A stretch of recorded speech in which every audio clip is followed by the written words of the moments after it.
Everyone for oops, thank you everyone for taking the time to come to this virtual tour tonight. And my name is Elena Martinez. I am a folklorist by I guess by trade. My background through my work at City Lore, which is based in the Lower East Side. I've been there for many years. I worked on a lot of projects that would oral histories and documentation of the Bronx music scene, specifically Latin music and some other forms that were sort of like in the South Bronx. And through that, I worked on a film called From Mambo to Hip Hop, and so a lot of this research comes out of that work on the film From Mambo to Hip Hop.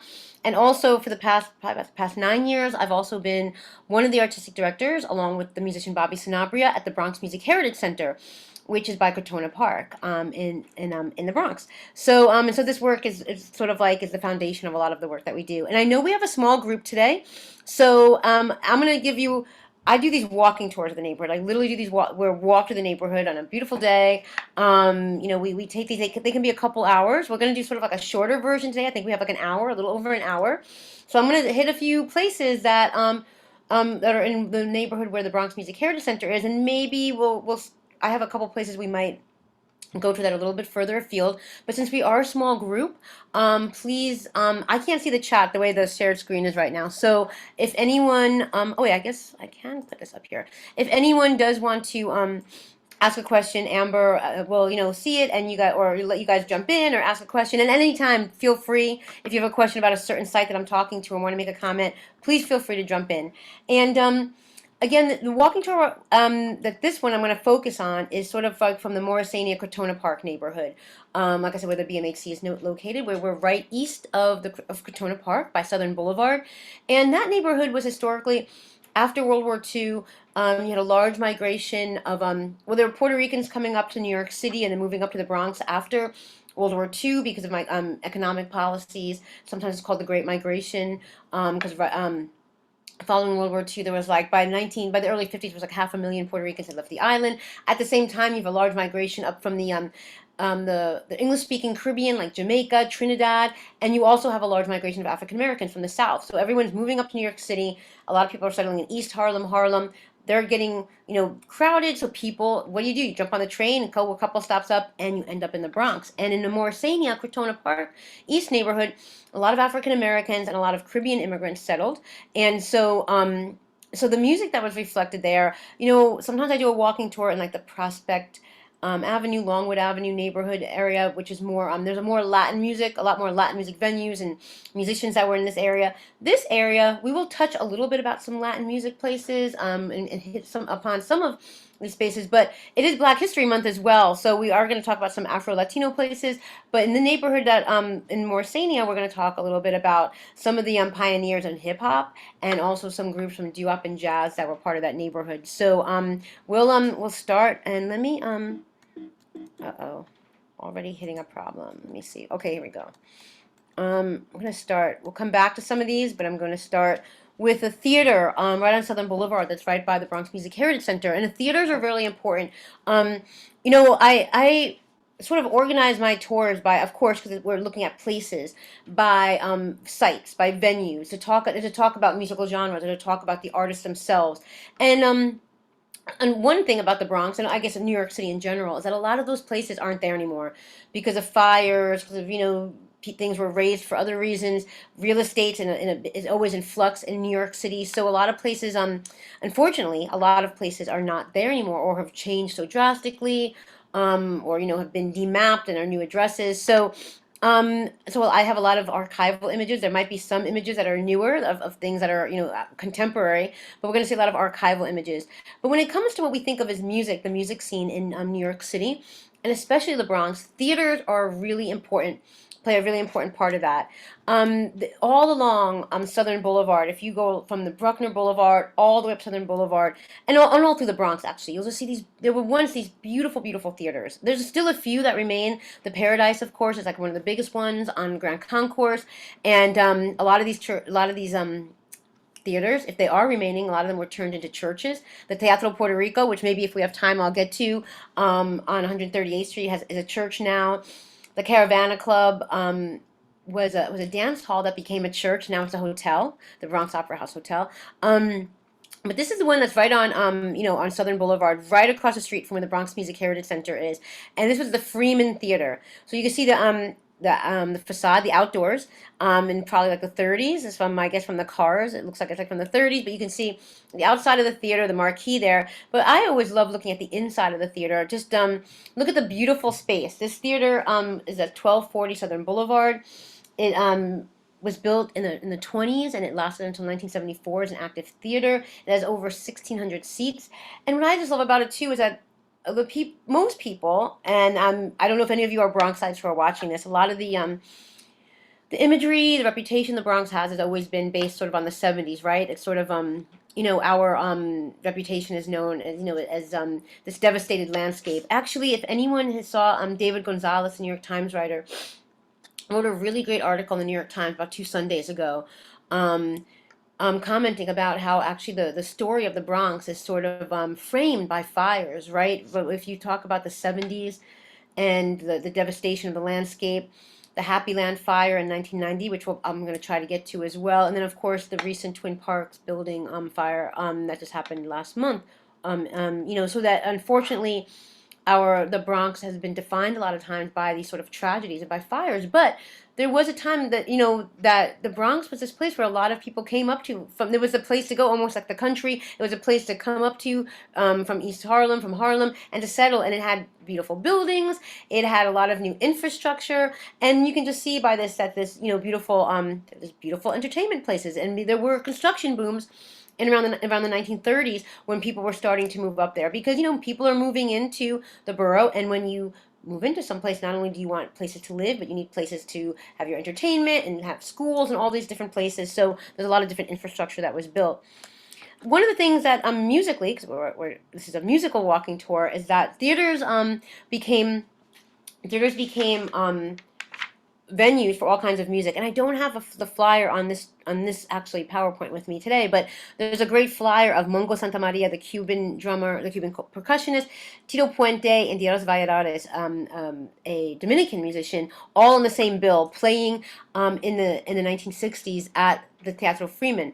But earlier on in its heyday in the 1950s, and so it also was a movie theater. But the movies that it showed were primarily Mexican movies because prior to around the same time, all the theaters in the Bronx and probably elsewhere in the city also had Mexican movies. The 1950s was the golden age of Mexican cinema, and all the Spanish-speaking neighborhoods would have Mexican movies. So if you were young Puerto Rican, you grew up seeing cowboy movies from Hollywood as well as cowboy movies, mariachi movies from Mexico. And what's really interesting is that all these movies mariachi music was also kind of emerging at the same time as Mexican cinema. So if you were a young Puerto Rican kid going to the movies and watching these movies, you were also hearing mariachi music all the time. So that becomes part of your experience. And all the Puerto Ricans of a certain age I know love mariachi music because they grew up with this. So that is part of the soundscape. And these theaters, for the generation of the 50s, this is what they would have heard there and saw there. Later on, these theaters became places where where they would have live concerts as well. So Tito Puente, Mongo Santa Maria. So the theaters were an important venue, and if we get back to it, I'll talk about some more because the theaters were just to me they're one of my favorite spaces to talk about just because they have so many different sort of like musics intersected there. Now, if you walk down from Southern Boulevard and you go down Lewis 9 Boulevard, you're gonna hit Cortona Park. Before you hit Cortona Park, though, and Cortona Park, we're gonna talk about some of the music that's made there. Before you hit Cortona Park, you're going to pass a whole bunch of houses that look like you're in the middle of the suburbs. These raised ranch houses, and there's about 90 of them there. And these are images from the 1970s of that neighborhood. As you're walking, it's a few blocks from where the Freeman Theater was. You walk a few blocks towards Cortona Park and the Charlotte Street area. Many of you probably heard of Charlotte Street. It became probably the most famous street in the United States at that time because all people like it. And you see in the top, Jimmy Carter went there, Ronald Reagan went there, and by 1980 as well. And people went there for photo ops. And Carter, I think, went in '77, and because they realized this was sort of like the fires had been going on all throughout the '70s, the devastated landscape there, and this sort of became like the symbol of just urban decay. And what's really interesting, and I think it's because of images like this that became everywhere, that I think that to me is one of the reasons why I think the Bronx retains this reputation. Because, during this time in the 1970s, Detroit was burning, Newark was burning, a lot of places, other parts of New York City had problems, were burning. But the Bronx becomes a place where people still to this day, I mean, people ask me when they come to the Bronx, am I safe? I mean, my car going to be safe? But it was because there was a lot of images that went out to the media, and this is one of them. You see at the top, Jimmy Carter walking along Charlotte Street. Um, and it looked like, and the picture on the bottom, which is another image, that's Charlotte Street too. But you see that church on the left-hand side, and then there's a cop car. Those are images from a movie that was made in 1981, Wolfen. So, Wolfen is kind of like a werewolf movie. It's a horror movie about these like sort of shape-changing wolves that live in that church and uh, wreak havoc. Some of them actually kill developers, which might be prescient of our times today, gentrification. But this was made in 1981, and the filmmakers didn't have to do anything to change the landscape. That was what the landscape looked like, except they just built that church. So you have a movie, a feature film, that came out in 1981. Albert Finney was in it. This was a major film. You had Edward James Olmos, like one of his first movies. You have this movie coming out in the movie theater. You have images like of Jimmy Carter in the newspaper. This is the images that people see in the Bronx. Now, I just want to show you again. This is Charlotte Street on top, what I was just explaining to you at that time. And then by 1980, they start building, and by 80 and 83, they start building all these houses. To change the neighborhood. There's about a little over 90 of those houses, and what's really interesting is that from an urban planning point of view, this is not what urban planners would normally do to create more housing. You want to create more people as possible in to make living spaces for people. So you'd want to usually have like 200 units per acre. Because of these houses, these raised ranch houses, there's about 6 units per acre. But the reason they wanted to redo this place, because the developers and the people, community organizations wanted to show the world that, we can have confidence, we can have faith in the city again, and we can try to make this look like a place that people can invest in and like to live. So these homes were subsidized by federal funds. But the reason, why am I talking a lot about housing and a music tour? When this happened, in the 70s, turning into the 80s, what is also happening at this time is that you have the rise of hip hop too. So hip hop sort of grows, literally. I mean, it's kind of like a weird metaphor to use, but it literally does almost grow out of the ashes of the fire, right? You have all these fires. At the same time that the fires are happening, the city's going bankrupt, services are being slashed.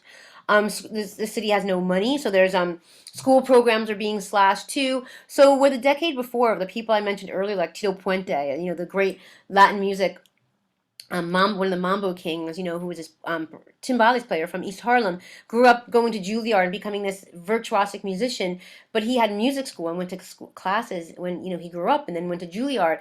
The kids growing up in this era didn't have school classes to go to. There weren't music classes. So what do? They start creating their own sounds. They take Grandmaster Flash takes, turntables and starts making sounds with them. They start like using rhymes, to create its own sort of poetry. And they don't have venues. Look at the top photo. The infrastructure is gone. There's no infrastructure of places for venues. So you to light poles to give electricity for their turntables, for their speakers, and they create their own spaces out on the street to make music and to dance, what we call break dancers or b-boys, to dance. And I mean, what's always interesting, you look at the top photo, when there were schoolyards in neighborhoods like this, and or parks, and these young kids would just like plug into one of the light poles to get the power. They were able to do that. No one was going to stop them. They were able to take the electricity. Now today, because of the way that we are today with permits and liability and all sorts of issues, if you medicine would be like on you in a second to stop you. But because of the way the way things were back then, they were this sort of like culture, this culture just sort of grew organically, which is all which is how cultures are created. People need to create music, to create art, and they do it. And this was the environment which sort of hip hop grew out of, and young people being really innovative without resources, without having access to music classes, were being so creative and without the infrastructure and creating this new music.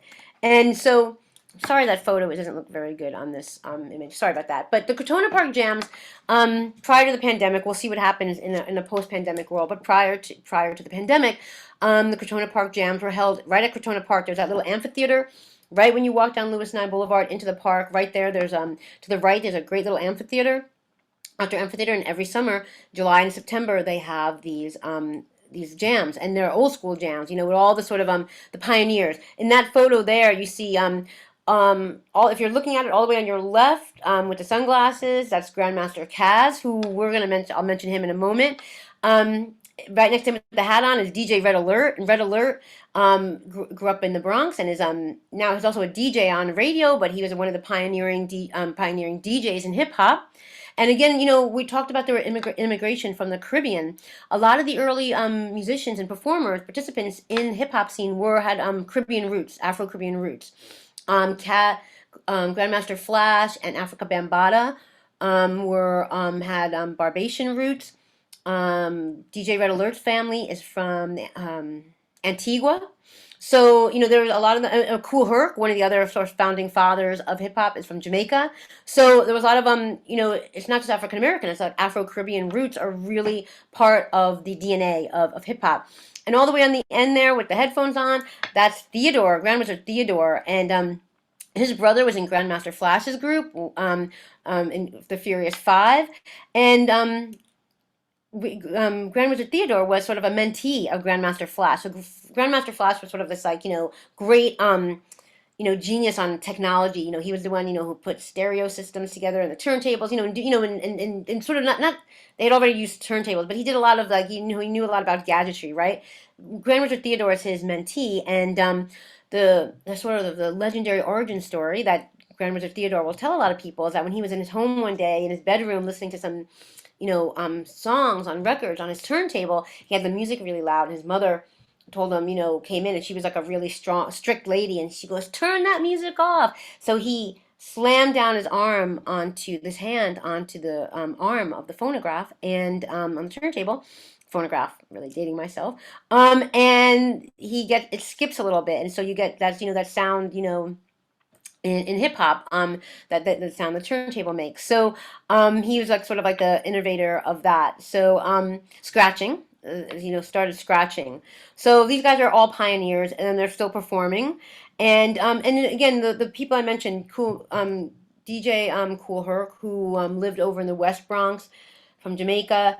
He really developed the sort of party scene and the sound speaker system that he brought over from Jamaica, really integrated that into early hip hop.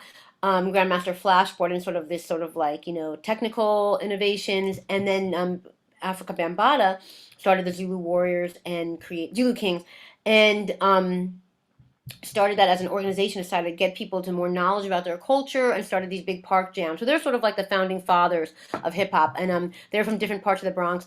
But Theodore came right from the neighborhood, not too far from Cortona Park, so he grew up right in that neighborhood there. And so did Flash, by the way, as well. Flash grew up there, and they got their start in the Park 23, the schoolyard for one of the schools in the area. So all those local places, that's where they play, and they come back to play at the Cortona Park jams. Hopefully we'll be able to get back to all that on a regular basis this summer. So the Dixie Club, if we had left the Freeman Theater, and instead of walking down to Cortona Park, but we take a left and go up the hill on Freeman Street, a couple blocks up, there was a club there. It's gone. There's like a new building there, but there was a building that housed a club called the Jamaica Club. Jamaica spelled with an X, owned by a gentleman from Jamaica. And it was just a club, but what happened in 1983, Charlie Ahern, who you see in this picture in the middle holding the piece of paper, Charlie Ahern's a filmmaker, and he created a movie called Wild Style in 1983. Now, Wild Style is the first feature film to present hip hop to mainstream culture. That same year, Style Wars came out by Tony Silver and Henry Chalfant, and that was a documentary, and that really showed b-boys and graffiti artists, sort of like their all them doing the stuff that they do, making the train murals, or dancing, doing the breakdancing. So that was a documentary film, but as a feature film, the feature films usually get a lot more access out to the world as a feature. And he made this to show this sort of like emerging culture. It was 1983 by then, so these young people who had been making this new form of music, hip hop, what came to be called hip hop. They've been doing it for almost a decade, but he made this movie on it in 1983, and that sort of like helped really, get the word out to the larger culture. Now, some of the guys in this picture are members of the Cold Crush Brothers. And the guy in the white shirt and the glasses, that's some Grandmaster Kaz again. And Grandmaster Kaz was a he does does DJing and MC now, but at the time he was just great MC. He just had incredible lyrics. And we will actually get to him. We will get back to him because he comes up again in our story. He's a very important pioneer in the work that he does. And if you ever get a chance to, if you ever get a chance to see him perform, he's really amazing. He's a great MC lyrically. His, what the lyrics that he creates.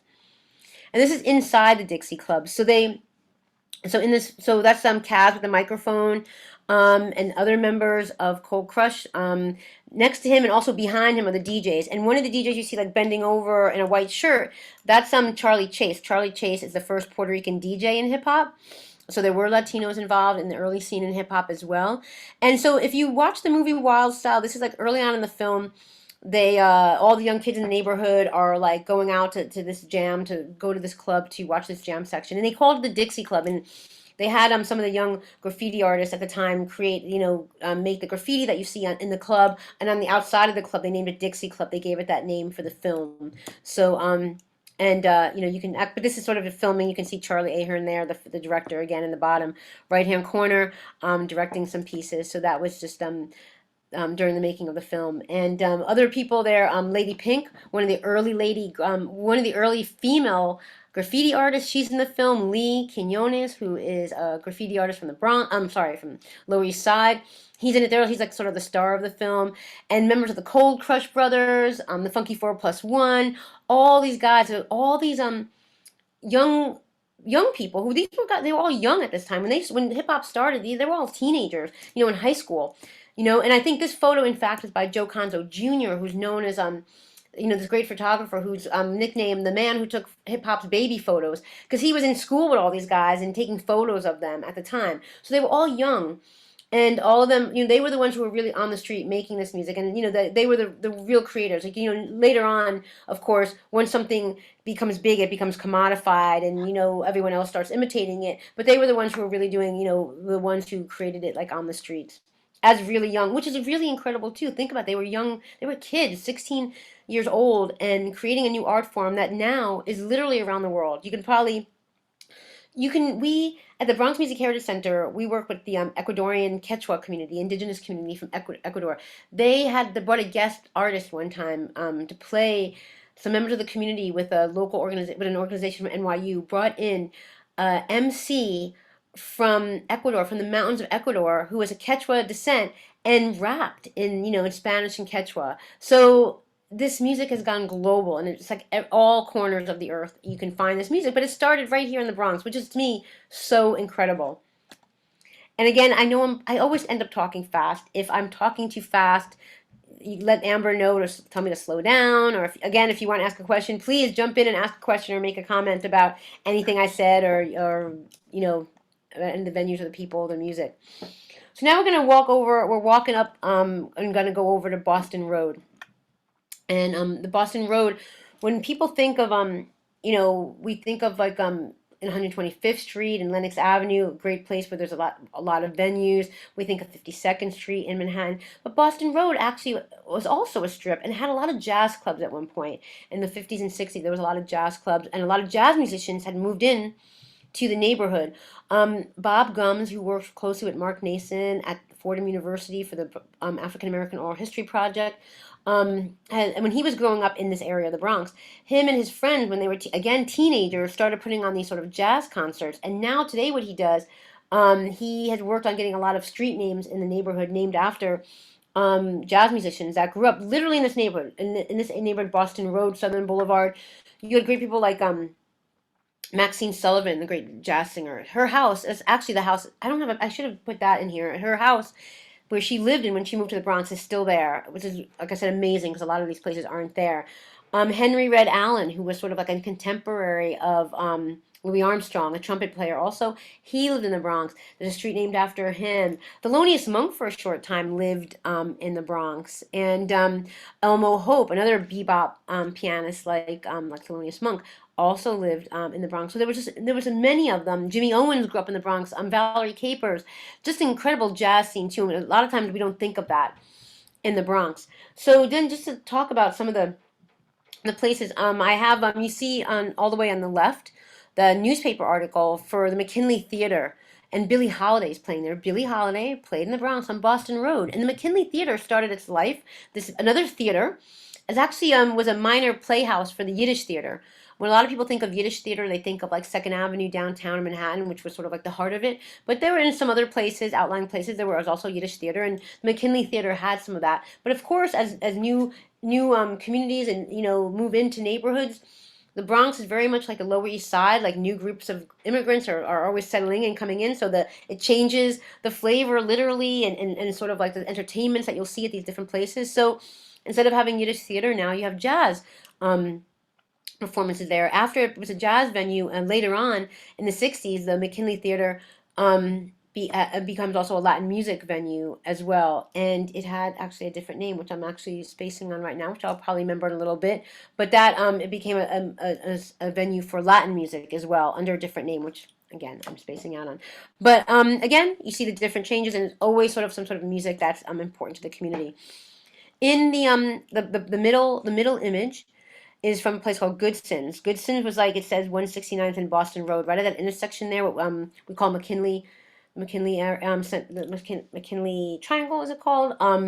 Circle, McKinley Circle. Right there off Boston Road. That's like a an important intersection. So there are a lot of places. McKinley Theater is right near there, and Goodson's was right near there. It was a small place. Again, not something you could find now because of the change in like buildings, and things are sort of demapped and changed a little bit. But what's really great about this, what I love about this, is that it was in 1963, and this was for a benefit for the victims of the 1963 the bombing in Birmingham, in the church that killed the young girls. Um, and you can see Thelonious Monk, because he did live in the neighborhood for a while. He performed, he performed in that, and it was really interesting because a lot of times people don't think of Thelonious Monk as someone who is was very political. But actually, he did a lot of things for like SNCC and other organizations, and he did have a very activist side to him. And here you can see that he was part of this event there as well. And interestingly enough, like the next day, so this event takes place on November 17th. On November 18th, John Coltrane records Alabama, and Alabama is a song in tribute to the lives that were lost there. So in honor, in remembering them, but John Coltrane, someone we kind of think about more in sort of an activist mode, but not always Thelonious Monk, but he is he is there. Was performing at that space, and then over to the right, just I'm going to show you, that is a picture of the musical duo in the early 1950s, Mickey and Sylvia. Mickey and Sylvia became really famous. Their most famous hit was sort of like the sort of what do you call it? The hit oh my God, I'm spacing. I always play it on my tour. I'm very sorry, but you will know the tour was played in. It's been played on commercials and in different movies, and she made a lot of money. Sylvia made a lot of money off this movie, off the songs that she did, the Mickey and Sylvia duo. Love is Strange. Sorry, it's Love is Strange. You all know the song. If you can't think of it right now, you've seen it in commercials. You've seen it in the movie Dirty Dancing. But they made on that novelty hit. They made a lot of money, and with that, Sylvia Vanderpool was able to buy the club, the Blue Morocco, which was on Boston Road, and that's not there anymore. That is an empty lot right now, and I'm sure it'll be built with something different very soon. But the Blue Morocco was a really hot spot. And she married and became Sylvia Robinson. So Sylvia Robinson runs the Blue Morocco, and there's jazz bands, there's sort of R&B bands. It's a really hot spot, really hip, one of the hot spots at the time, in that era to see music. Later on, though, in the 1980s, Sylvia starts a record company called Sugar Hill Records. Now, a lot of you are going to be familiar with Sugar Hill Records because of the Sugar Hill Gang. Now we get back a little bit, we circle back around to hip hop. So they record the Sugar Hill Gang, and the Sugar Hill Gang records the famous album again, where Wild Style was the album, was the movie that sort of brought hip hop to mainstream culture. The Sugar Hill Gang was the group that brought that music to mainstream culture, because probably a lot of people outside of the Bronx and New York City, they didn't know who Grandmaster Flash was or Kool Herc unless you were like really into that this music, and people were passing mixtapes around. But the movie and the film is what really, made people aware of the style of music outside of that. I know I was in sixth grade at the time, and I remember everyone was listening to the Sugar Hill Gang, Rapper's Delight, that was listening to that record at that time. So what the person I mentioned earlier, though, Grandmaster Caz, was in the Cold Crush Brothers. He comes into this story because Grandmaster Caz has this notebook of lyrics. As a writer, as a sort of a poet, he's always writing down lyrics, and that's what he uses as an MC. For some reason, a friend of his, this guy he knew, Big Bang Hank, who worked at this pizza shop, asked him if he could borrow the book of lyrics. And Kaz said yes. I don't know why, but Kaz said yes, you can borrow the book of lyrics. Big Bang Hank takes that to Sylvia. He knows Sylvia's son. They know it, and they decide. Sylvia, was a really savvy businesswoman. Learned a lot of her trade under Morris Levy. Morris Levy was a big record label owner, one of the founders of Birdland, and was really big in the music business, starting off a lot of big talent in the jazz and Latin music world. Not always the most scrupulous person, but as a businessman, Sylvia sort of learned his ways, and they took Kaz's lyrics and created the Sugar Hill Gang with Big Bang Hank, her son, and another singer, another performer, and that was a group. It's almost like a created group in the studio, and they used Kaz's lyrics. The Kaz never, and Rapper's Delight is still selling, to this day. It goes on, it still gets a lot of downloads, so it's still making money, it's still making royalties. Kaz never has seen any of that at all. Unfortunately, because that's just been it's sold everywhere. Interestingly enough, a lot of the old pioneers of hip hop, it's not like they don't consider that the authentic thing. That wasn't from the street, like, from the people who were part of it. That was something commercially made. Now that's so is commercially made, one of those things that sort of started commodifying the culture. Yes, but it is a thing that, but most people, again, sometimes when I do the tour or the walking tour live, I bring a little speaker and we can listen to some of these songs. You would, if you can't think of what I'm talking about, you would know this song. Maybe what I can do is create a song list and get that to Amber if anyone's interested. You guys can check out the song list at some other point, and listen to some of these songs. A few years ago, I don't remember how many years ago, maybe it might be close to 10 now or something.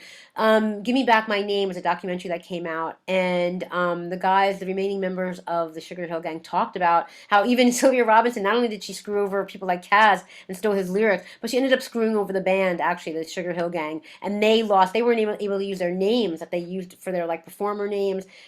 She took that, so they couldn't use their names, they didn't get royalties. So, and then of course they sort of like made up with Kaz, and they show him performing with them at some point, not too long ago. So hopefully the story has Kaz is reconciled with all that, so it's a little bit happier ending. But that was sort of the backstory to brought hip hop into the mainstream. Now we're going to walk down Morris Park on Boston Road a little bit further. We're going to come to Morris High School, just a block away from where the Blue Morocco was. Right now, if any of you all live in the Bronx, when you pass the Bronx, Morris High School right now, you don't see this beautiful structure. It's kind of covered in netting and scaffolding. Unfortunately, they're doing some work on it, but it's in a beautiful, beautiful building. It was the first public school in the Bronx, built in 1897. In 1982, the auditorium was designated a New York City landmark. It's beautiful. It's a really beautiful space. Um, and in the 1940s and 50s, it was one of the most racially integrated high schools in New York City, which is really interesting because nowadays they say, actually the schools have become very segregated. Like, people in their neighborhoods have become very segregated. If you're in a Dominican neighborhood, everyone in your school might be Dominican. But at the time, this was a really integrated school. For its time. Valerie Simpson of Ashford and Simpson went there. The Nuyorican poet Papoleto went there, and Pedro Pietri, another very famous Nuyorican poet. It has some very famous alumni from that went to this school. You see in the top corner of an older generation from the 1950s, you have the group The Chords. The Chords were from this neighborhood, in the Morrisania neighborhood. In 1954, their big hit was Shaboom, which I'm sure a lot of folks know. Again, if you can't think of it, you'll know it if you heard it, Shaboom. And this neighborhood, Morrisania, and this sort of Boston Road, Morrisania area, was sort of like a center of doo-wop, or what some people call a cappella R&B. Um, there were some centers, like of course in Brooklyn, you had sort of like a nexus for that music. I think the Platters, right? The Platters that represent the Brooklyn. Of course, over in Arthur Avenue in the Italian neighborhood, you had Deanna and the Belmont, who sort of represented this music in the 50s. And places like Detroit, Philadelphia were also centers of this music. But in Morrisania, you had this group of a lot of African American doo-wop singers who would perform in the hallways when they had these great in the hallways. The singing groups would their vocals would really harmonize really nice with the echo, and they would have contests at the schools. Schools also are, when we think of venues, schools aren't one that we always think about, but a lot of performers get their start in schools. Um, there's like another really famous school over in the Longwood section, PS52, where a lot of famous salsa musicians went to school, went to middle school. So schools become sort of cauldron for a lot of this talent as well. And then in the bottom corner, you see the group Aventura, with Aventura and the one in the white T-shirt. Most, if any of you are Dominican bachata fans, that's Romeo Santos. Romeo Santos is like one of the hottest things in bachata right now. He signed onto one of Jay-Z's like sort of like a sort of a sub label of his label, and bachata is a form of music from the Dominican Republic, sort of like string based, very like romantic songs. But the people like Romeo Santos, who grew up right in the neighborhood on Hoe Avenue, he didn't go to Morris, but Daniel Santos and Aventura, his cousin, went to Morris High School, so they grew up in that neighborhood. And but the bachata that they sing is not the bachata from the island. It's that, but a little bit different. It's like an urban bachata, so it's sort of like a form that's sort of like the Dominicans in the Bronx mixed it with all, the R&B, the hip hop they grew up with, and sort of has these different influences. So it's a little bit different than the island one. So, the Bronx is sort of a cauldron of all different sorts of musical genres, not just hip hop, which everyone knows was born there, but there's a lot of creativity and genres that really, if they weren't born there, they sort of got like a Bronx identification, or have a Bronx sort of flavor to them, because they're from neighborhoods where people were Dominicans and Puerto Ricans and Jamaicans and Barbadians and African Americans were all living together, each performing and playing with each other. So their music, of course, is going to become intertwined. So that has a great musical history. And I think a few years ago they actually did schedule one of the mayor's office did schedule a concert of Romeo Santos in that beautiful landmarked auditorium that they have. It's sort of like a come back into the he come back to the neighborhood, and Romeo Santos performed there. Right around the corner from Morris High School is the Catholic school, St. Anthony of Padua. This is actually an image of the church on 166 in Prospect Avenue, and it had a school attached to it. And that school, well, actually, this church, before we get to the school and the music, the church was established in 1903. And at the time, it was like this was one of the a Catholic church that was built to serve the German. There was a big German community in the area, so that was built to for them. And as you can see from the street sign, this was a few years ago. This street corner was named after the Chantels, another doo-wop group, one of the girl bands, one of the famous girl bands, and they came out with their big hit song in 1958, Maybe. Again, one of those songs that everyone knows if they hear it. It's been covered. Janis Joplin's even covered it. And the Arlene Smith was the songwriter for Maybe, and wrote some of their other songs. That's her all the way on the left, and her and the other members of the band, they went to that school. They were young. They were like 15, writing these songs. They were really young, and then were able to meet some of the guys who ran the record label and started making some songs. So members of them still perform to this day in different sort of like variations, but they were sort of one of the big girl groups. There were a few others that came in that era in the late 1950s, and sort of like the forerunners to I guess the girl groups that we know later, like that did songs like Leader of the Pack and all that. But there were a few of them in this from the Bronx, and they're one of them, and right from that neighborhood. Now, if One of our participants, oh, I'm sorry. oh yeah, go One on, of go our on. participants said that Colin Powell went to Morris, and it seems like everyone's really enjoying your knowledge. Oh, thank you. Actually, Colin Powell grew up in the more closer, because he's Jamaican descent too. Again, someone who came from that migration. I don't know exactly what address he lived, but he went to 52, PS 52, which, you know what, if we have time, I do have some images of that school, because that's the school I mentioned where all these Latin musicians went. It's great. Such an incredible history. like all these young students just knew each other when they were like 14, 15, and then they all become on to become like icons in this music. Colin Powell went there, and what's really interesting, again, this sort of a mix of cultures. He went to PS52. Now he might have gone to Morris at a different time. I'm not sure, but I definitely know he went to 52. And I think the neighborhood where he grew up was a lot of Jewish people lived in the community. And I think he always talks about Colin Powell that he grew up speaking Yiddish, right? So even though he's a Jamaican man, who's Jamaican, he knew some Yiddish. Again, people just living next door to each other, and you sort of like learn from each other, and get influenced by each other's culture. So he was definitely a product of the Bronx as well. So yeah, so maybe I'll get a chance to, if we have time, to show a little bit of that school as well. Now, if we were at Boston, we're on Boston Road. We're at, going south. We come to Morris High School. We take a left. We would have went to St.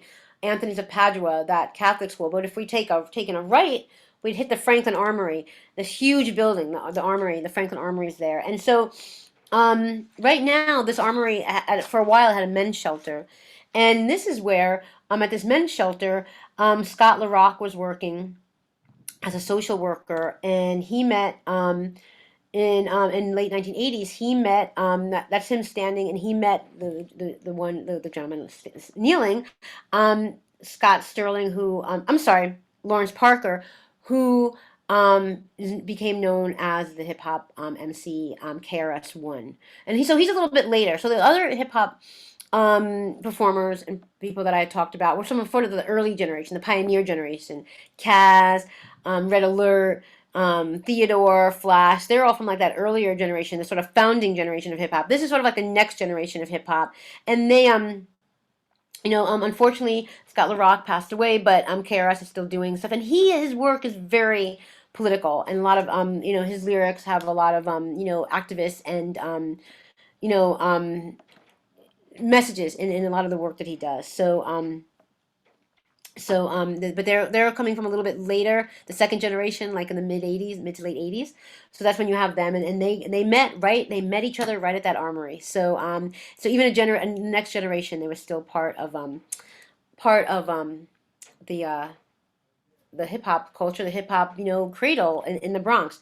Now I'm gonna just go back. Excuse me for 1 second. I'm gonna go back this way. Do this really quick because I'm gonna go back to a couple other sites to talk to you about that are a little further afield in this sort of like this little area right around Boston Road and Freeman Street. I just want to take you a little bit further afield to talk about a couple other sites that are part of not just part of the musical landscape of the Bronx, but also for we're talking about we're in Black History Month, and when we talk about these musical forms, a lot of them are Afro-diasporic forms.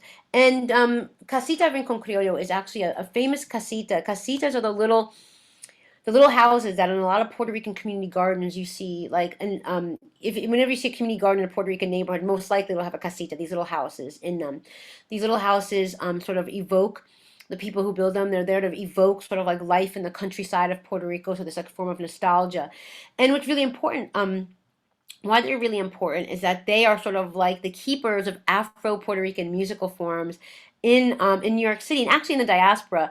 This now in Melrose, there's casitas all over New York City in different Puerto Rican neighborhoods. Whether the ones in Brooklyn, there's not many left in Brooklyn, but the Lower East Side had a bunch. East Harlem have had a bunch, but actually it wasn't that long ago that a lot of them had been raised. But in the Melrose neighborhood, just south, if we had kept going down Boston Road and hit Third Avenue, we're getting into the Melrose neighborhood. There's a bunch of casitas there. There's probably the highest concentration of casitas left. And this one, Casita Rincon Criollo, right now it's on Brook and 157th. But it had been moved. This was the original site that was just a couple blocks away, and it was at a community garden. And this was like you're seeing there, the gentleman on the left is Benny Ayala, who also just passed away recently. A great plenero. He played plena music from Puerto Rico. Plena music is one of Puerto Rico's Afro Puerto Rican musical forms, and it's played with those frame drums, panderetas or panderos that you see the children holding there. And he was a great player of the music and composer of songs. And this casita has become sort of like the spot where everyone who, even if you're from the island of Puerto Rico itself, if you're into this music, you come to New York, you visit the casita because there's always musicians hanging out there and playing this music. and it's sort of become the hub. People know from the West Coast who play this music, people who come from the island of Puerto Rico. This is sort of like the place where everyone comes and performs this music. The man who made it, Chema Soto, Jose Chema, his nickname Soto, he created this, he built this on this lot in the mid 1970s. And, this was built at a time in the 1970s. We talk about hip hop being built, emerging in the 1970s with like the devastation of the landscape. The casita culture also grew out of the devastation of the landscape. Chema built this one, probably one of, this is considered probably the first casita in the mid 1970s, and then he helped a lot of the other folks, the other community gardens, build their casitas, so that there was sort of this sort of like little, village of them, and they were a remedy to like the devastation. They were like, we want our kids to have green space and a nice place to play. We want a place that's beautiful. We want a place to have our gardens, and we want a place to people can come together and be together and remember who we are as Puerto Ricans, and we play our music. And so the Afro Puerto Rican forms are plena, and in this one you see another Afro Puerto Rican form. The other drums they're playing are bomba drums. Bomba is another form that's the really African based form of Puerto Rico. And there's barrio. The drum is called the barrio, like a barrel, and they were made out of rum barrels originally. The young man playing the barrel drum all the way on the right with the sunglasses, that's Benny's grandson, Matthew Gonzalez, who's one of the like biggest proponents of this music now. As a young man, he grew up at this casita. His grandfather would take him to the casita since he was a little kid, and he's still performing. And you can go all through the summer in the nice weather at the casita and see performances like this going on. It is the place to go to really keep the spirit of Afro Puerto Rican music alive in Melrose. So it's an important spot. And also, I just wanted to give you in this tour too, sort of like the variety of the different places. You know that music just isn't about at a club, right? A nightclub. We think of, oh, I'm going to see music. I'm going to go to a club. But there's theaters, there's schools, there's community gardens, there's all kinds of places where the street itself for hip hop, right? There's all kinds of places where people make music because people will create and the things they need when they have to, in whatever space they have. Now here, I'm going to talk about a space. This is sort of like a space for a tragedy, but it's had a really important legacy on the music scene in New York, in the Bronx, and also New York City as a whole. So Happy Land was a social club. Now social clubs are really important too. The casitas can be seen as a kind of social club, places where people of Puerto Rican descent, maybe they're just moving to the Bronx and they're like, oh, I got to find people who speak my language, who I can talk to. The casita is almost like a social club. Social clubs in many different ethnic groups have social clubs, like mutual aid societies, where if you just come to a new place, you can go and meet people who know your culture, you can speak to, the language, and they can tell you where to find a good apartment, where to find a job. So social clubs are very important places, but social clubs are also places where people go to hear music and to gather together. Which I'll get to one that's really important to the Cuban community. But the Happy Land was a social club. The Happy Land was a social club that this fire happened in 1990. It's very, very famous. And it would happen on March 25th in 1990.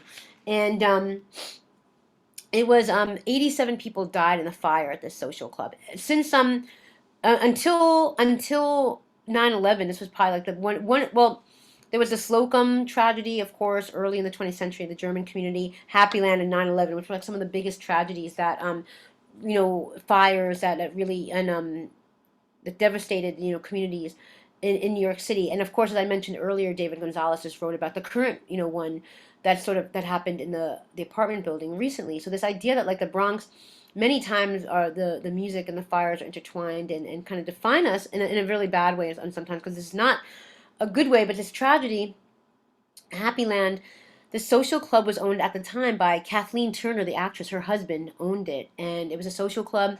You go into that door there, and there was these like narrow set of stairs that went up. And what happened? The waitress there that night was in a fight with her boyfriend, and the boyfriend, to get back at her, got gasoline from the local gas station and lit the place on fire. And at the time, it's 1990. It's not like today when there's tons of rules and regulations and zoning issues. So it was easy to own a place and not really follow all any sort of like permitting and regulations. And so there was no routes of escape for people. And 87 people died. Of those 87, about two-thirds of them were Honduran or Afro-Honduran people from the neighborhood. And what a lot of people don't know is that a lot of the black Honduran and many of them who live in the Bronx are actually Garifuna.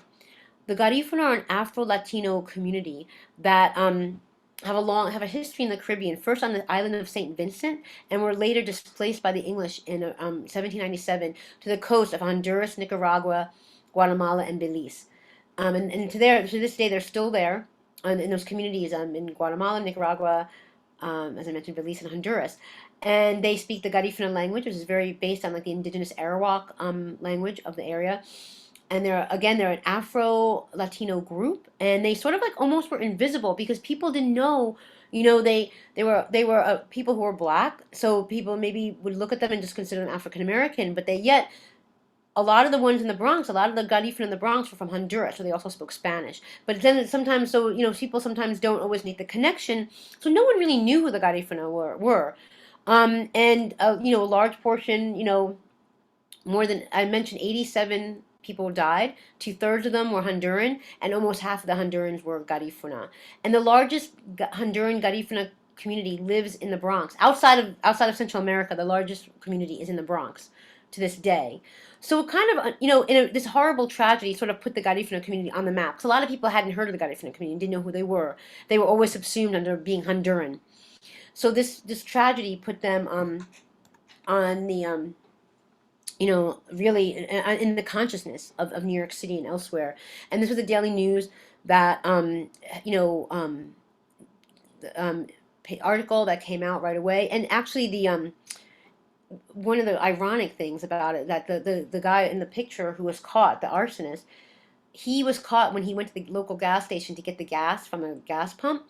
It was one of the earliest times that cameras had started being installed, video cameras. So he was like was able, by having that video camera installed there, which was this new technology at the time. That's how they were able to see that it was him, and they caught him. And he's still in jail, and I think every few years he comes up for parole. He was up for parole a couple of years ago, and I don't think he got out. So this tragedy really changed the music scene in New York City. Because you see that small club where there was music, sometimes there was live music, sometimes DJs, but there were small clubs like that all over the city. And that scene was really the bread and butter for a lot of local musicians. There were these, you could go all over the city to like 4, 5, 6 in the morning and play all these little clubs, all these little after hours clubs, and make a living doing that. But after that fire, there was a crackdown on regulations, which there, of course, should be, right? So there was a crackdown on regulations. So a lot of these small places, a lot of these small venues had to close. So that did change the music scene in terms of who can play and when, and what kind of infrastructure there were for the scene. And so not as many after hours clubs at that time. It also really devastated the Garifuna community, who a lot of them had lived in this neighborhood, around, I'm sorry, and this was on Tremont, the sort of nexus of where Tremont intersects with Southern Boulevard. If any of you know where that is, that's where this club was. Today, if you go there to that intersection, there's a memorial that was created. It's called the Memorial of the 87, of the 87, the 87. And there's a memorial there that has all the names of everyone who died. And every March 25th, there's a local church that's right down the block, and they have a mass, and they go from the mass, and people do a procession from there over to the memorial, to that spot. But there were a lot of Garifuna in that neighborhood. But this was such a devastating tragedy. So many people in the community were affected by it. Somebody that you knew, a cousin or a friend or someone who maybe had died in here. So some of the community scattered, and a lot of them moved over to the Longwood neighborhood. So in the Longwood neighborhood, they started settling. And this building, for those of you, this is a building near the corner of Longwood and Intervale. Right, this is over in the Longwood neighborhood now. So this building, it's this is what's the is it Flatiron building? I always forget the name. Like, it's sort of like similar. There's a couple buildings that you see in that neighborhood that are similar to that Flatiron look with that sort of shape. And this building was right next to Rainey Park off Kelly Street in the Bronx, Kelly and Longwood there. And Kelly Street would be right next door. And a lot of Garifuna settled in this area, and they would say like, "Oh, I'm going to the Wapuro building," or "I live near the Wapuro building," or "Meet me at the Wapuro building." And they said that because Wapuro in the Garifuna language means ship, means boat. And so that, of course, the sort of the shape of the building sort of evokes a boat. And actually, many of the early Garifuna who had settled here in the 1940s were merchant marines. So, because Honduras has a really strong shipping industry, so a lot of men were part of merchant marines.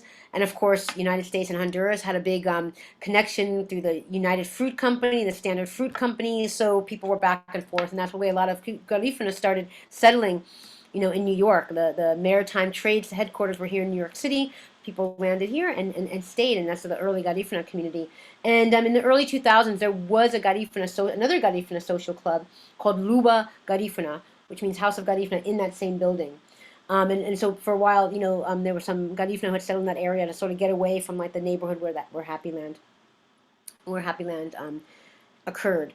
So now I'm just going to take you to one other space. We have a little bit of time. We're almost out of time. I'm going to take you to one other space because in terms of sort of Afro-diasporic music, which is really important, and that's not too far from this neighborhood. So this is go a little bit further.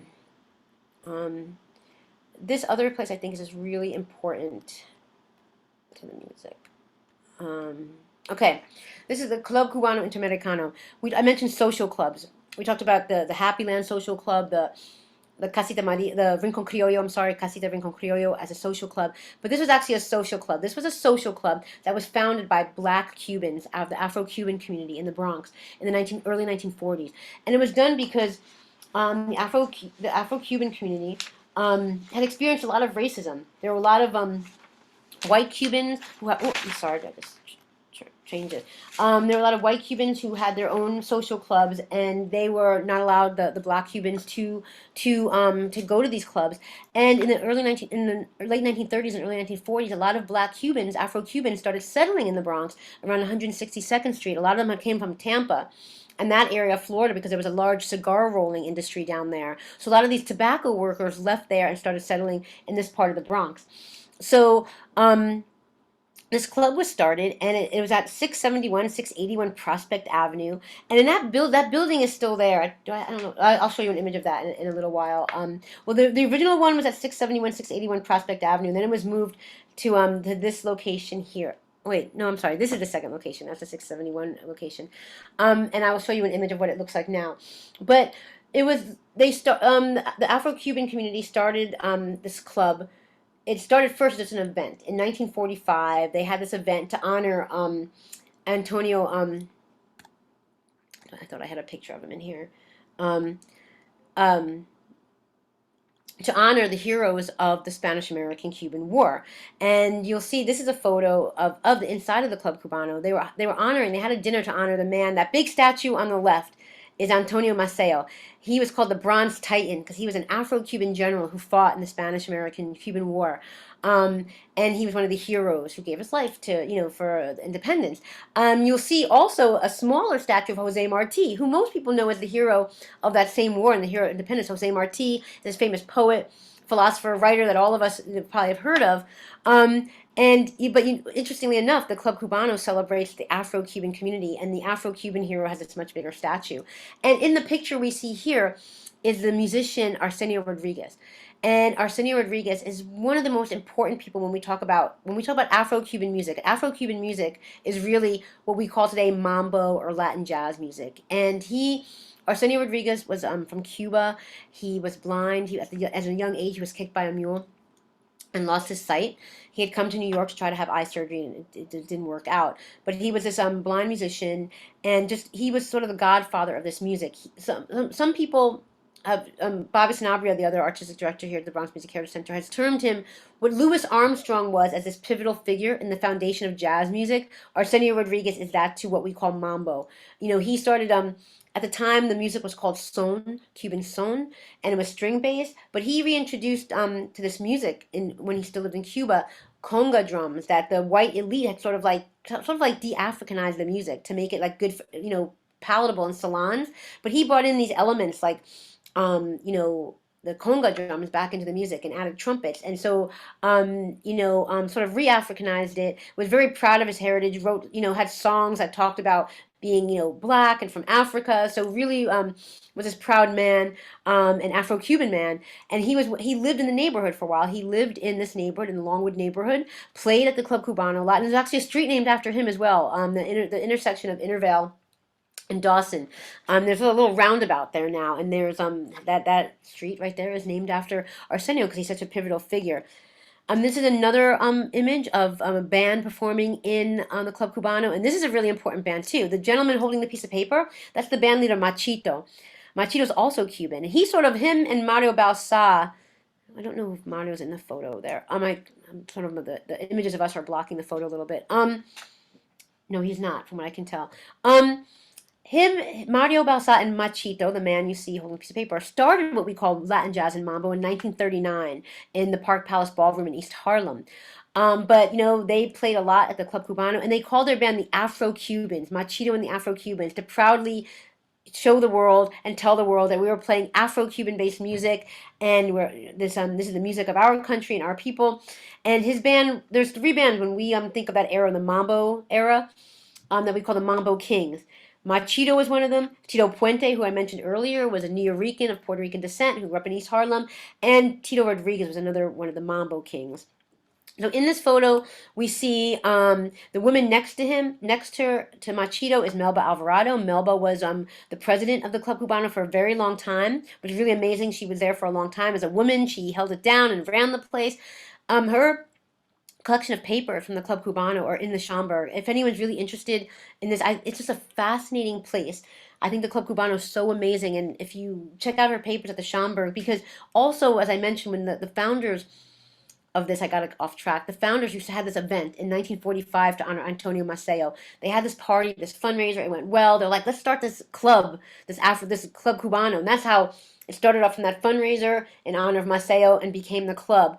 The people who formed, who had this original party, this original dinner and event that became the foundation of the Club Cubano. A lot of them were members of the Cuban Communist Party who sort of had to leave. There was a Cuban Communist Party headquarters in Harlem, and they sort of left there and came up to the Bronx and started this foundation. So there's a lot of sort of interesting political history involved. There's a lot of great musical history because this space was just so musically there was so much going on. Even though it was a social club for the Afro-Cuban community, they would have dinners, they would have other events, they would have fashion shows, beauty shows, but music was always very central to it. And there's another lady you see over to the right. She's sort of like, see her in profile, she's laughing. That's Graciela. That's Machito's half sister. She was one of the vocalists in the band, an amazing singer. She's on the level of like Celia Cruz, but Celia Cruz we hear a lot about. We don't get to hear as much about Graciela, but she's one of the great singers from that era. So Arsenio, I want to show you just one of the posters from an event at the Club Cubano. You can see on top playing the congas is Mongo Santamaria. I mentioned him earlier. He was one of the great Cuban conga players who lived in the Bronx for a while. Below him is La Lupe, another great Cuban vocalist, like with Celia and Graciela, and La Lupe, the Mambo Queens, these great women singers from that tradition. Joe Cuba underneath her, who's his name is Joe Cuba, but he was big during the Boogaloo era, but he's Puerto Rican. And you notice there's a gentleman's picture in the center, MC Mr. Joe Serrano. For those of you who remember the congressman, Jose Serrano, before he got into politics, he was an MC and would MC at places like that. So you could catch him, MCing at an event like this back in the 60s. So that was one of the flyers from the club. And just, I think, one last photo I'll show you is the Fiesta de Mamoncillo, which was a big event that grew out of the Club Cubano. They started this in the early 60s. The Mamoncillo is a tree it's a fruit tree in Cuba, and these trees are big and shady, so people would dance under the Mamoncillo tree.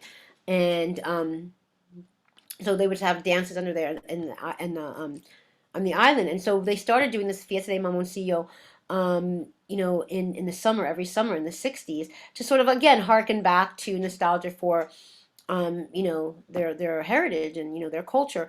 And usually it was the music of charanga. Charanga is also another Afro-Cuban type music. It has violins and flute in it, so it's another form of that.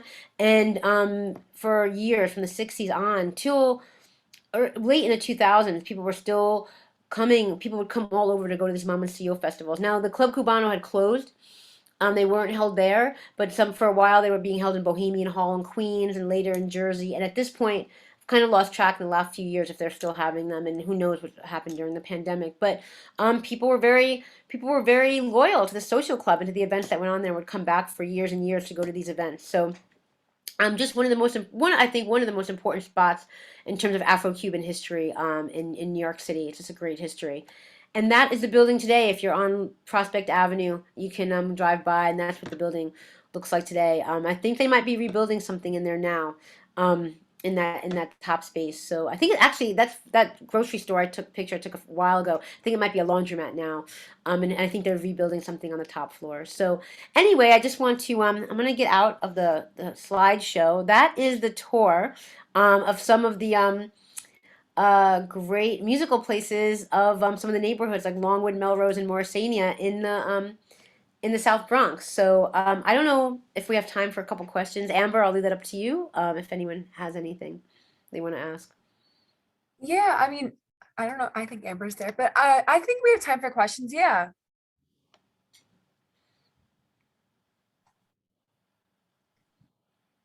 Would anyone like to raise their hands and ask a question? I do notice that Wayne said, yeah, Wayne said that Colin Powell did grow up on Kylie Street. So he's from over that area. Um he's from over that in that Longwood neighborhood where close to where Club Cubano is, not far from Club Cubano is where PS 52. Oh, I didn't get to show you PS 52. Oh well, but that right down the street is PS 52 where Colin Powell went and all these great Latin music musicians went who later became iconic figures in salsa. Eddie Palmieri, Ray Barretto, Manuel Kendo, Orlando Marin all went to that school. So he's from that neighborhood. I have to say this presentation was wonderful. I really learned a lot and it was very, very interesting. So thank you for putting all that information together and presenting it in such a great way. So we really appreciate it. I don't see any questions and I do want to be mindful of your time. So I just want to take a moment to thank you for joining us tonight and hopefully we can do another presentation in the future. Yeah, no, and hopefully, if you all in the Bronx, we can sooner than later. To get in the nice weather, we'll be doing some walking tours, some of the Oh, real that would ones. be Yeah. great. Yeah, it would be really wonderful to see everything up close. That's what I kept thinking the whole time, how wonderful it would be to actually be there as well. So that sounds like a great idea. Oh, we do have a comment though. Yeah, the Hippocampo was another another big hall in the Bronx as well. The Bronx was just amazing. The Bronx was I mean what I talked about today is just a small little smattering of the different types of venues there were. There were so many great iconic venues and places for people to play, and the Hippocampo was definitely another one. Just incredible history, and I think, um, like people like Wayne in the comments in the chat mentioned that people who grew up in the neighborhood or played know about these places, but I would bet again it's one of those things that people outside don't know that there's the Bronx is not just fires. There's these great, incredible musical legacy there, history there.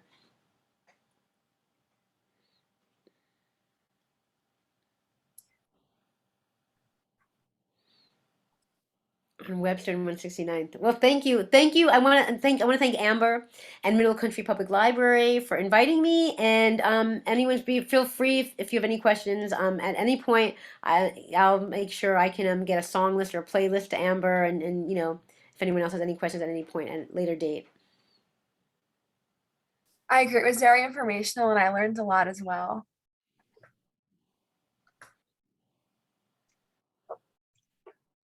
Okay, everybody, have a great night and we'll see everybody soon. Thank you so much.